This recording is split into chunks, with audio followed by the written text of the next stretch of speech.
Hello, my name is Adolfo, and this is Life of Adolfo. Today I'm going to show you how to do an E-standard, and the reason for that is because I noticed that people like to buy shipping labels or put transparent tape with a paper, and that costs money.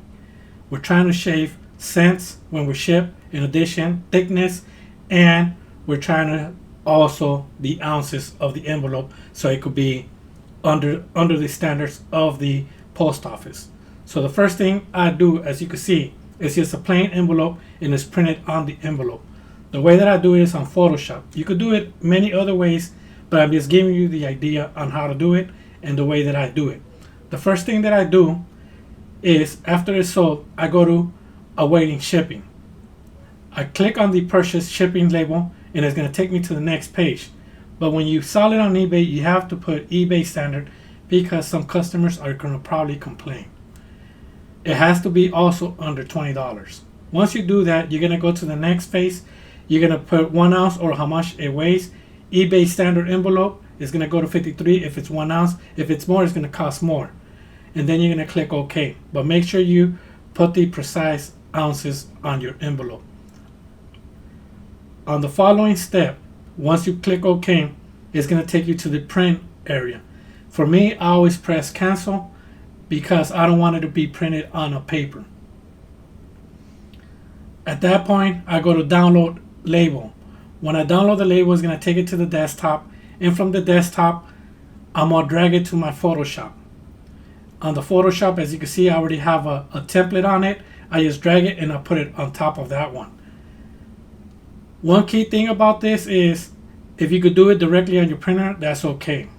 The next step, I click OK because it has to, basically Photoshop is telling me, is that the way you want it to put in the Photoshop? And I said OK. At that time, I measure it and I'll click print.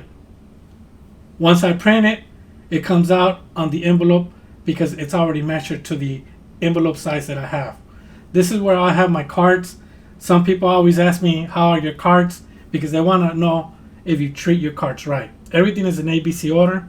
That's my cutter, the cutter for paper for first class, my top loaders, my penny sleeves, my tape, my envelopes, and all my cards are in ABC order and in boxes. In addition, they're in penny sleeves inside the boxes so they don't scratch each other. So once I get the card that I sold, which was the Mike Trout card, I go to the T's and I look for the TR for Trout, since they're in ABC order, but each time that I sell, the cards keep on moving inside those boxes. Also right there's my first class mail and some bubble wrap. Right here, I got the T4. I open it and then I go to the Trout section. I look for the card that I sold. As you can see, they're in penny sleeves.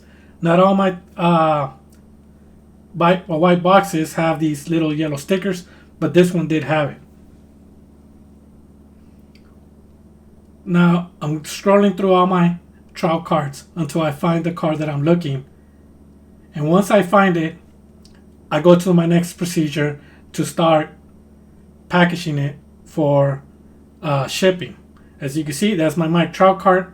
This is my top loader, and I do have blue tape because it's easier to take off when the buyer gets the card. I put it on my top loader. After I put it on my top loader, I tape the top.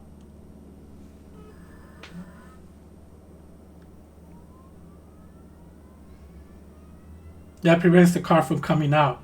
Now, in addition to that, I get a white paper almost the size of the envelope that I'm shipping, and I put the card right there. And the reason for this, it doesn't make the card move back and forth since the card is being taped into this white paper, so it doesn't go back and forth, like I said, on the envelope.